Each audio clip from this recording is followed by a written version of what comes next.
Sejak kapan ya tomat bisa berteman baik dengan bakso? Kenalin deh, ini namanya bakso tomat. Walau bentuknya masih bulat, bakso ini bisa dibilang unik karena dibungkus tomat tuh.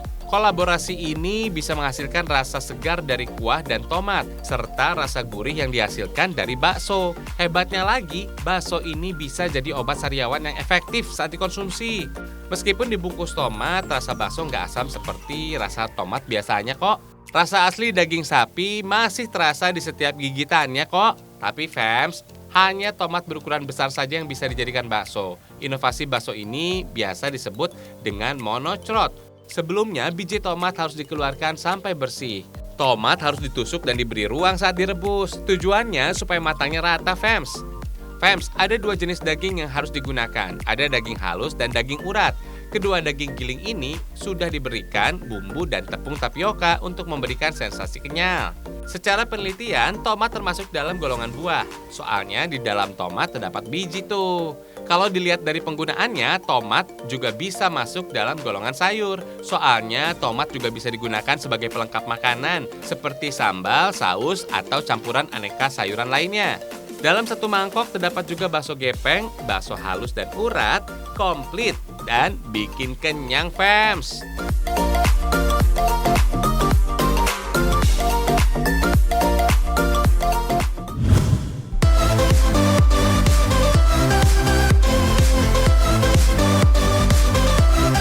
Biasanya, fams, nanas digunakan sebagai campuran makanan. Di salah satu tempat makan di kawasan Jakarta Utara, nanas dipakai sebagai piring dan gelas.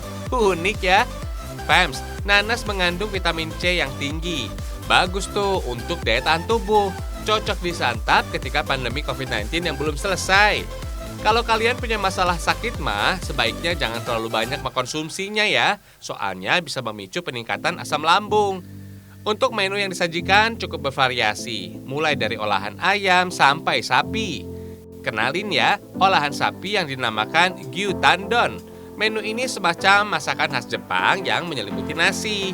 Tapi gyutandon ini nggak pakai nasi putih biasa loh. Nasi harus digoreng dengan mentega supaya rasanya lebih gurih.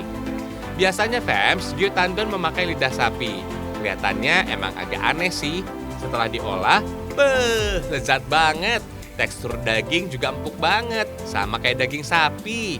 Ternyata lidah sapi mengandung nutrisi yang tinggi. Kandungan proteinnya relatif tinggi. Lidah sapi juga mengandung vitamin B12 yang penting untuk memproduksi sel darah merah dan fungsi saraf yang sehat. Untuk menambah aroma harum bisa ditambahkan sedikit daun bawang dan perasa lainnya. Olahannya udah siap nih, tinggal si nanasnya, fams. Supaya nggak bikin gatal, mata nanas harus dibuang dulu. Buah nanas populer sebagai buah tropis yang kaya vitamin dan mineral. Buah yang punya mahkota ini juga terkenal dengan rasa yang manis dan lezat. Sedikit info nih, buah nanas paling banyak diproduksi di Hawaii loh, fams. Sepertiga buah nanas di dunia berasal dari Hawaii. Makanya Hawaii dikenal sebagai produsen buah nanas terbesar di dunia. Kalau di sini, nanas bukan berasal dari Hawaii kok, tapi dari daerah belantara Amerika Selatan, tepatnya di daerah Brazil dan Paraguay. Masyarakat Spanyol lah yang memperkenalkan pertama kali buah nanas ke Hawaii. Cakep! Nggak perlu dikasih garnish lagi deh, gini aja udah cakep banget tampilannya. Hehehe. Fams, gak hanya sapi-sapian doang yang bisa diolah pakai nanas. Buat pecinta ayam, ada juga menu ayam telur asin. Fams, nanas juga cocok dijadikan sebagai gelas loh, fams.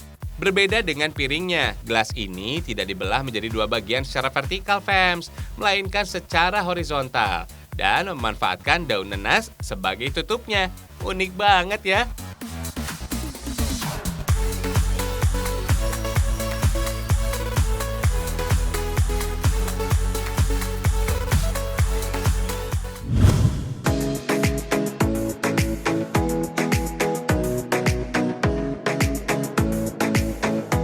Ini sih cemilan yang hits di tahun 1990-an.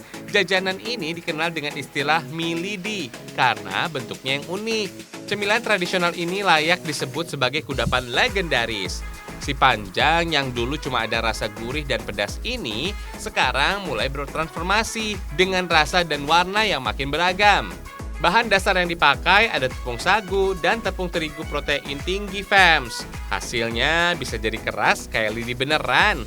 Adonan yang dibuat harus dilakukan secara manual alias nggak pakai mesin. Proses ini dilakukan untuk mempertahankan cara pembuatannya yang sudah ada sejak dulu. Sama seperti pembuatan roti, adonan harus diuleni agar adonan menjadi lebih kenyal dan padat. Adonan ini nantinya bisa menyatu dan berubah menjadi embaran fams.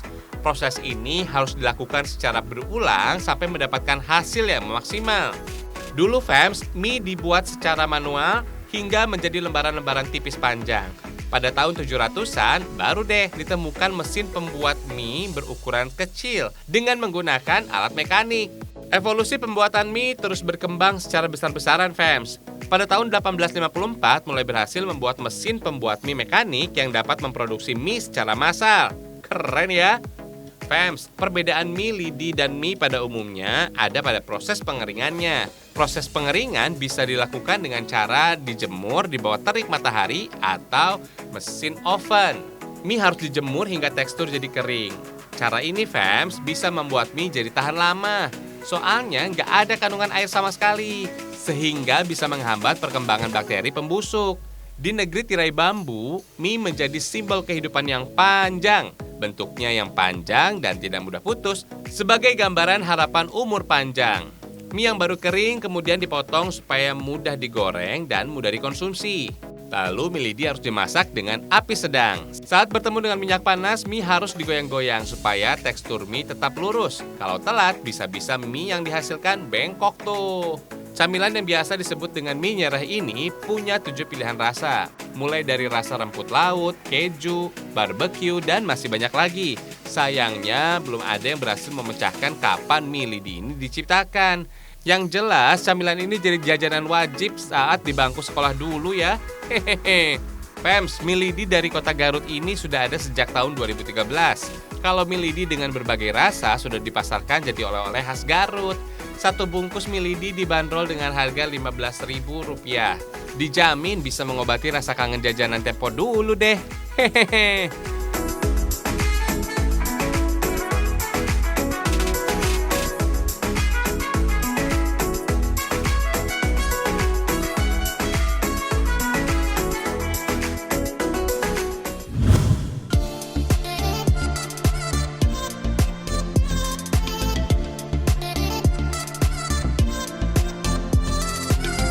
Yang satu ini nggak kalah unik fams, kue sus. Eits, sus ya, bukan shoes yang artinya sepatu. Hehehe. Sekilas nggak ada yang berbeda dengan sus kebanyakan. Tapi camilan ini terbuat dari buah dan sayur yang bermanfaat untuk tubuh. Dibanderol dengan harga Rp22.500, nggak perlu lagi tuh susah-susah makan sayur yang katanya pahit. Hehehe. Kulit sus dibuat dengan cara direbus dengan air dan margarin hingga mendidih, lalu campur dengan tepung terigu. Proses ini dilakukan di atas api yang masih menyala fams. Setelah kalis, adonan ini nggak boleh diapa-apain dulu sampai berubah menjadi dingin.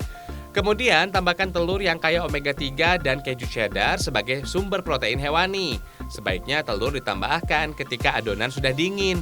Kalau masih panas, telur bisa jadi matang sebelum dipanggang. Akibatnya sus nggak bisa mengembang deh. Pewarna ini dibuat dari bahan alami, seperti buah dan sayur. Jadi lebih sehat dong. Biasanya warna coklat karena ada tambahan bubuk coklat, kuning dari kunyit, merah berasal dari buah bit, dan hijau dari sayur kale fams. Oh iya, nama sus berasal dari bahasa Perancis, yaitu pâte à choux, yang artinya pasta kubis fams. Maklum deh, bentuknya menyerupai kubis fams. Banyak yang bilang kue sus berasal dari Perancis. Faktanya, kue berbahan dasar krim puff ini berasal dari Italia pada tahun 1533. Adonan kue sus harus dipanggang dalam oven dengan suhu 150 derajat Celcius. Selama dipanggang, oven nggak boleh dibuka sama sekali, supaya kadar air di dalam adonan berubah menjadi uap. Nah, uap yang terperangkap itulah membentuk rongga di dalamnya. Karena mempunyai bagian dalamnya kosong, kulit kue sus harus diberikan isian. Sebenarnya sih kue sus ada dua jenis, ada sus manis berisi coklat dan sus asin atau gurih yang berisi rogut. Kue sus berisi coklat relatif punya umur lebih lama karena bahan-bahan yang dipakai nggak mudah basi, bisa awet sampai 12 bulan loh.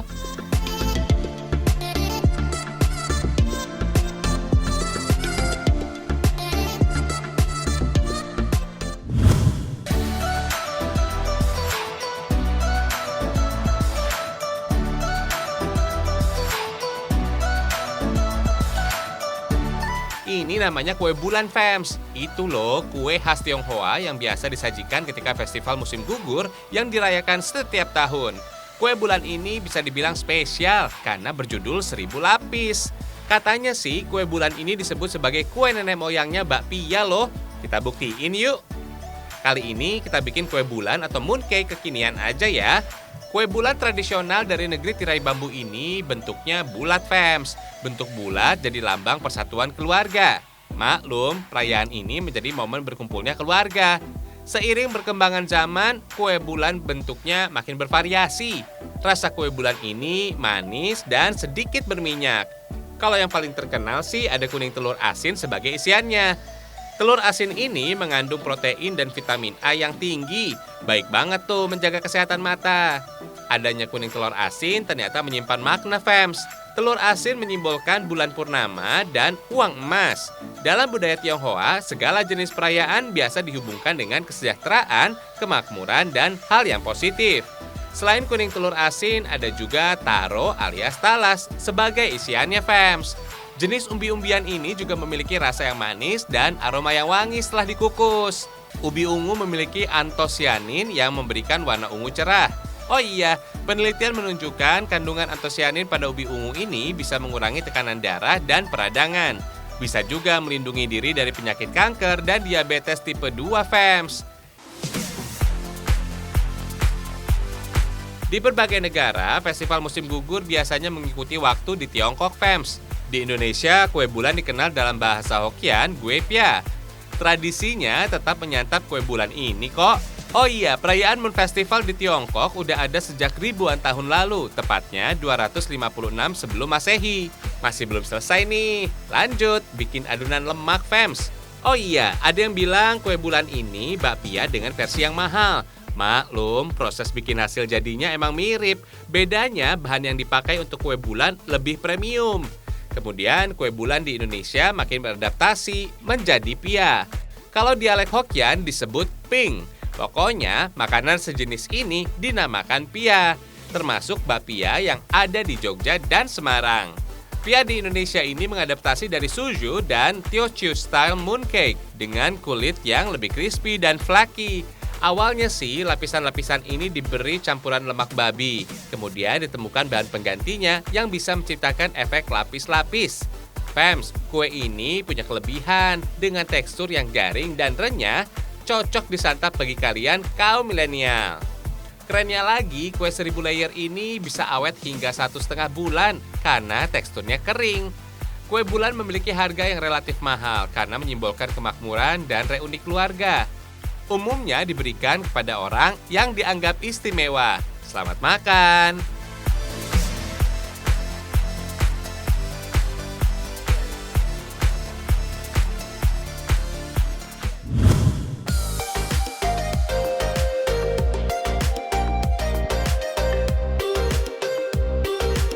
Lollipop alias permen yang memiliki batang ini sudah dikenal oleh anak-anak. Kalau dihitung-hitung, ternyata ada 112 nama lain lollipop loh, mulai dari lolly, sticky pop, ice lolly, dan lainnya.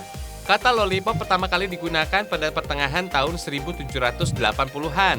Saat itu, kata lollipop digunakan untuk menyebut permen yang tidak lengket. Biasanya, Fems, lollipop dibuat dari air gula, glukosa, dan perasa makanan. Biar bisa menyatu, semua bahan harus dipanaskan mencapai 100 derajat Celcius. Pembuatan permen ini dilakukan di atas wajan seperti meja. Kalau orang Jepang bilangnya tepan, Fems. Karena suhunya cukup tinggi, diperlukan sarung tangan khusus untuk membuat adonan permen, Fems. Adonan ini nantinya dibuat menjadi beberapa rasa dan warna. Ternyata, Fems, lollipop yang dikenal sejak zaman Afrika dan Asia kuno, waktu itu masyarakat kerap melumuri buah atau kacang dengan madu, lalu direkatkan dengan tongkat. Fems, lollipop lengket jika terkena air karena terbuat dari karbohidrat sederhana atau gula. Dalam komposisi tertentu, bahan baku inilah yang bikin permen cenderung lengket. Semakin banyak gula atau karbohidrat yang diberikan, permen bisa semakin lengket, Fems. Soalnya, cairan yang tertahan pada pembuatannya terlalu banyak tuh. Fems, satu gulung adonan lollipop ini beratnya mencapai 20 kg. Bahan baku permen bisa mudah diolah saat terkena suhu panas yang sesuai. Kondisi inilah yang dimanfaatkan oleh candy maker untuk proses pembuatan permen. Karena suhunya rendah, baru deh lollipop bisa keras. Oh iya, alat ini namanya rope sizer yang berfungsi memanjangkan adonan lollipop seperti tali. Ada studi yang bilang kalau makanan manis bisa mengaktifkan perasaan senang di otak dan meningkatkan produksi hormon dopamin. Pokoknya yang manis-manis bisa membuat seseorang merasa bahagia. Sama kayak kamu ya, manis. Iya. Kalau lagi bad mood, buruan deh makan yang manis. Tapi jangan kebanyakan juga, nanti sakit gigi loh. Hihihi. Gak hanya berbentuk bulat, fams, ada juga lollipop yang berbentuk ulir. Kalau kalian lebih suka yang mana, fams?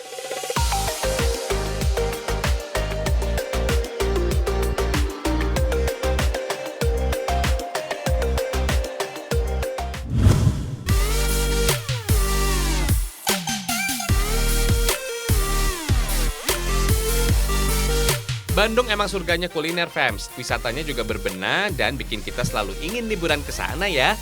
Di Bandung kalian bisa belajar budaya masyarakat Tionghoa, fams. Ini dia Chinatown. Berbagai pernak-pernik dari unsur budaya Cina bisa kalian temukan di sini nih, fams. Jadi nggak perlu bayar mahal dan jauh-jauh terbang ke negeri tirai bambu ya. Adanya tempat wisata ini karena Jawa Barat dinilai sebagai provinsi dengan multi budaya. Chinatown menghadirkan kearifan lokal masyarakat Tionghoa. Pengunjung yang datang bisa diajak menyatu dengan semua spot yang ada di sini. Yang nggak boleh kelewat adalah spot museum, fams. Pengunjung bisa melihat sejumlah barang dan perkakas asli Cina loh. Kalian juga bisa mengetahui fungsi di setiap barang-barang yang ada di sini. Tempat wisata ini memiliki luas sekitar 3.000 meter persegi. Konsep Chinatown di sini dibuat indoor, fams. Ada sekitar lebih dari 30 spot yang dihadirkan. Cakep ya. Oh iya, fams, waktu yang disarankan untuk datang ke Chinatown ini saat sore hari. Soalnya ada beberapa atraksi seni yang dipertunjukkan. Budaya Cina adalah budaya yang paling tua dan paling kompleks di dunia. Di Indonesia aja nih, warga keturunan Tionghoa bisa ditemui di hampir semua pelosok kota. Budaya Tionghoa dikenal baik di Indonesia melalui aneka budaya dan perayaannya. Salah satunya barongsai ini, fams. Atraksi ini termasuk dalam tarian tradisional dengan menggunakan kostum menyerupai singa. Masyarakat Tionghoa percaya singa menjadi lambang kebahagiaan dan kesenangan. Mereka percaya tarian ini bisa membawa keberuntungan. Kalian bisa juga tuh joget sama penari barongsai. Seru banget deh. Semakin sore dan semakin gelap, suasana di Chinatown dijamin semakin romantis, fams. Apalagi warna-warni lampionnya yang menyala. Dengan tiket masuk seharga 30.000, Chinatown juga memiliki spot-spot kekinian dengan nama Infinity Room.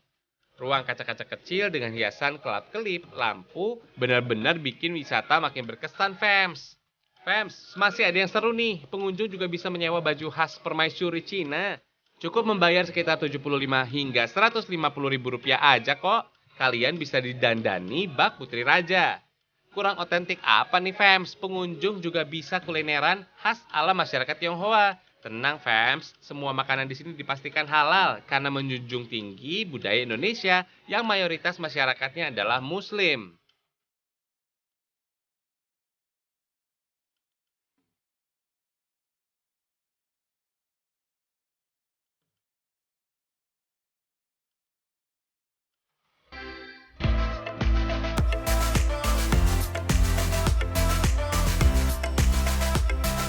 You are my clarity.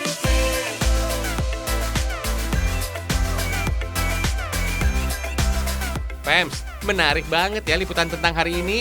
Besok kita masih ada informasi yang keren loh. Ragam Indonesia, satu Indonesianya, berjuta kekayaannya. Sampai jumpa. We rise like hot air from a volcano. Traveling anywhere, we won't say no. With you, my vision is clear as day. I could go places and not lose my way. 'Cause this never happens to me. For you, I cave, you, I crave. You push the doubt away.